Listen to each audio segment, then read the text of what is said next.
Sense and Sensibility by Jane Austen, Chapter 50. After a proper resistance on the part of Mrs. Ferrars, just so violent and so steady as to preserve her from that reproach which she always seemed fearful of incurring, the reproach of being too amiable, Edward was admitted to her presence, and pronounced to be again her son.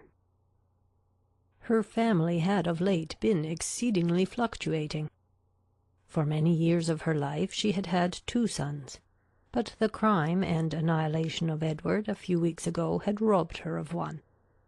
The similar annihilation of Robert had left her for a fortnight without any, and now, by the resuscitation of Edward, she had one again. In spite of his being allowed once more to live, however, he did not feel the continuance of his existence secure, till he had revealed his present engagement, for the publication of that circumstance, he feared, might give a sudden turn to his constitution, and carry him off as rapidly as before. With apprehensive caution, therefore, it was revealed, and he was listened to with unexpected calmness. Mrs. Ferrars at first reasonably endeavoured to dissuade him from marrying Miss Dashwood by every argument in her power, told him that in Miss Morton he would have a woman of higher rank and larger fortune, and enforced the assertion by observing that Miss Morton was the daughter of a nobleman with £30,000, while Miss Dashwood was only the daughter of a private gentleman with no more than 3. But when she found that, though perfectly admitting the truth of her representation, he was by no means inclined to be guided by it, she judged it wisest, from the experience of the past, to submit, and therefore, after such an ungracious delay as she owed to her own dignity, and as served to prevent every suspicion of goodwill, she issued her decree of consent to the marriage of Edward and Elinor. What she would engage to do towards augmenting their income was next to be considered, and here it plainly appeared that, though Edward was now her only son, he was by no means her eldest. For while Robert was inevitably endowed with £1,000 a year, not the smallest objection was made against Edward's taking orders for the sake of 250 at the utmost. Nor was anything promised either for the present or in future, beyond the £10,000 which had been given with Fanny. It was as much, however, as was desired, and more than was expected, by Edward and Elinor, and Mrs. Ferrars herself, by her shuffling excuses, seemed the only person surprised at her not giving more. With an income quite sufficient to their wants thus secured to them, they had nothing to wait for after Edward was in possession of the living, but the readiness of the house, to which Colonel Brandon, with an eager desire for the accommodation of Elinor, was making considerable improvements. And after waiting some time for their completion, after experiencing, as usual, 1,000 disappointments and delays from the unaccountable dilatoriness of the workmen, Elinor, as usual, broke through the first positive resolution of not marrying till everything was ready, and the ceremony took place in Barton Church early in the autumn. The first month after their marriage was spent with their friend at the mansion house, from whence they could superintend the progress of the parsonage, and direct everything as they liked on the spot, could choose papers, project shrubberies, and invent a sweep. Mrs. Jennings's prophecies, though rather jumbled together, were chiefly fulfilled, for she was able to visit Edward and his wife in their parsonage by Michaelmas, and she found in Elinor and her husband, as she really believed, one of the happiest couples in the world. They had in fact nothing to wish for but the marriage of Colonel Brandon and Marianne, and rather better pasturage for their cows. They were visited on their first settling by almost all their relations and friends. Mrs. Ferrars came to inspect the happiness which she was almost ashamed of having authorized, and even the Dashwoods were at the expense of a journey from Sussex to do them honour. I will not say that I am disappointed, my dear sister," said John, as they were walking together one morning before the gates of Delaford House. "That would be saying too much, for certainly you have been one of the most fortunate young women in the world as it is. But I confess it would give me great pleasure to call Colonel Brandon brother. His property here, his place, his house, everything is in such respectable and excellent condition. And his woods! I have not seen such timber anywhere in Dorsetshire as there is now standing in Delaford Hanger. And though, perhaps, Marianne may not seem exactly the person to attract him, yet I think it would altogether be advisable for you to have them now frequently staying with you. For as Colonel Brandon seems a great deal at home, nobody can tell what may happen. For when people are much thrown together, and see little of anybody else, and it will always be in your power to set her off to advantage, and so forth. In short, you may as well give her a chance.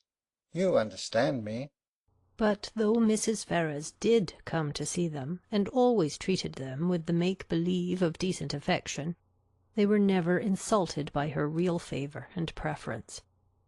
That was due to the folly of Robert and the cunning of his wife, and it was earned by them before many months had passed away. The selfish sagacity of the latter, which had at first drawn Robert into the scrape, was the principal instrument of his deliverance from it. For her respectful humility, assiduous attentions, and endless flatteries, as soon as the smallest opening was given for their exercise, reconciled Mrs. Ferrars to his choice, and re-established him completely in her favour. The whole of Lucy's behaviour in the affair, and the prosperity which crowned it, therefore, may be held forth as a most encouraging instance of what an earnest, an unceasing attention to self-interest, however its progress may be apparently obstructed, will do in securing every advantage of fortune, with no other sacrifice than that of time and conscience. When Robert first sought her acquaintance, and privately visited her in Bartlett's Buildings, it was only with the view imputed to him by his brother. He merely meant to persuade her to give up the engagement, and as there could be nothing to overcome but the affection of both, he naturally expected that one or two interviews would settle the matter. In that point, however, and that only, he erred, for though Lucy soon gave him hopes that his eloquence would convince her in time, another visit, another conversation, was always wanted to produce this conviction. Some doubts always lingered in her mind when they parted, which could only be removed by another half-hour's discourse with himself. His attendance was by this means secured, and the rest followed in course. Instead of talking of Edward, they came gradually to talk only of Robert, a subject on which he had always more to say than on any other, and in which she soon betrayed an interest even equal to his own. And in short, it became speedily evident to both that he had entirely supplanted his brother. He was proud of his conquest, proud of tricking Edward, and very proud of marrying privately without his mother's consent. What immediately followed is known. They passed some months in great happiness at Dawlish, for she had many relations and old acquaintances to cut, and he drew several plans for magnificent cottages, and from thence, returning to town, procured the forgiveness of Mrs. Ferrars by the simple expedient of asking it, which, at Lucy's instigation, was adopted. The forgiveness, at first, indeed, as was reasonable, comprehended only Robert, and Lucy, who had owed his mother no duty, and therefore could have transgressed none, still remained some weeks longer unpardoned.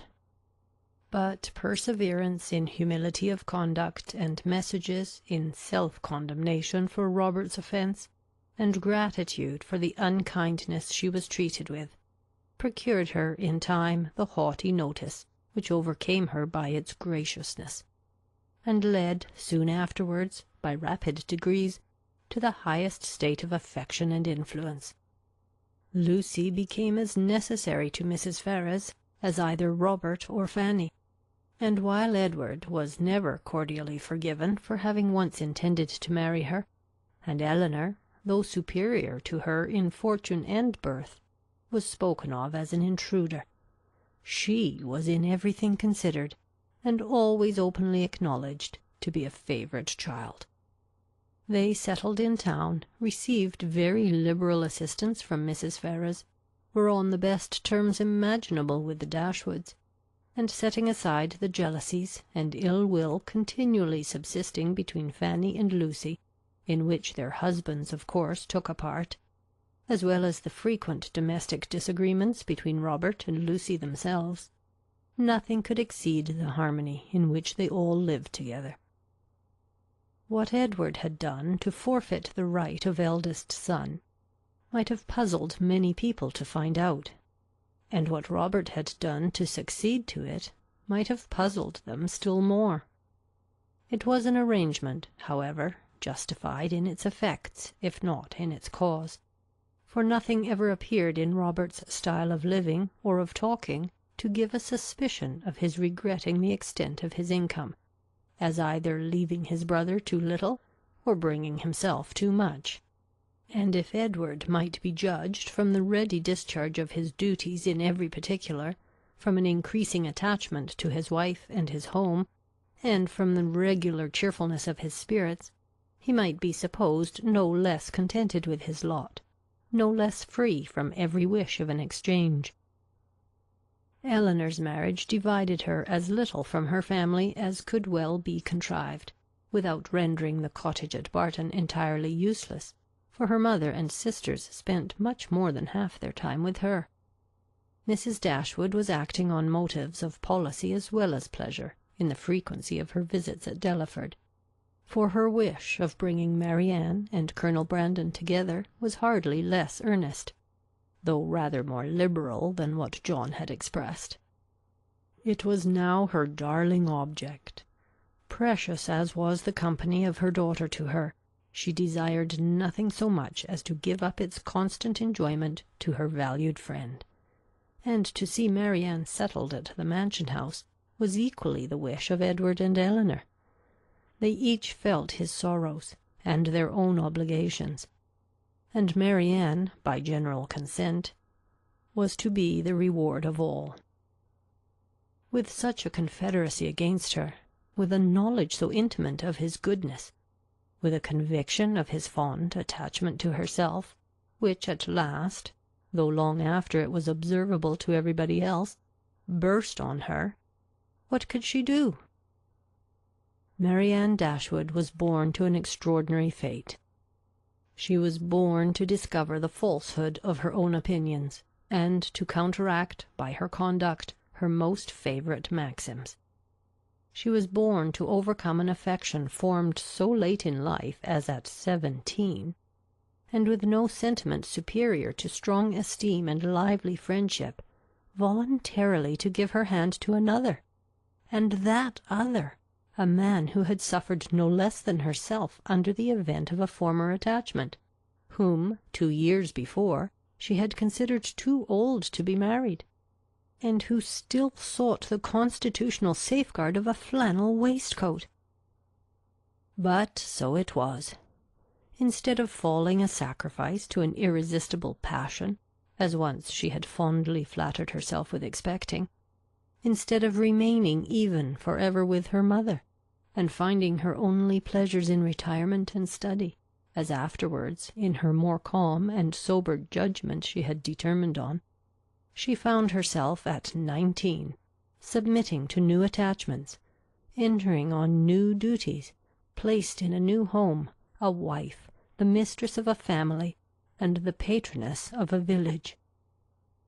Colonel Brandon was now as happy as all those who best loved him believed he deserved to be. In Marianne he was consoled for every past affliction. Her regard and her society restored his mind to animation, and his spirits to cheerfulness, and that Marianne found her own happiness in forming his was equally the persuasion and delight of each observing friend. Marianne could never love by halves, and her whole heart became, in time, as much devoted to her husband as it had once been to Willoughby. Willoughby could not hear of her marriage without a pang, and his punishment was soon afterwards complete in the voluntary forgiveness of Mrs. Smith, who, by stating his marriage with a woman of character as the source of her clemency, gave him reason for believing that had he behaved with honour towards Marianne, he might at once have been happy and rich. That his repentance of misconduct, which thus brought its own punishment, was sincere, need not be doubted, nor that he long thought of Colonel Brandon with envy, and of Marianne with regret. But that he was for ever inconsolable, that he fled from society, or contracted an habitual gloom of temper, or died of a broken heart, must not be depended on, for he did neither. He lived to exert, and frequently to enjoy himself.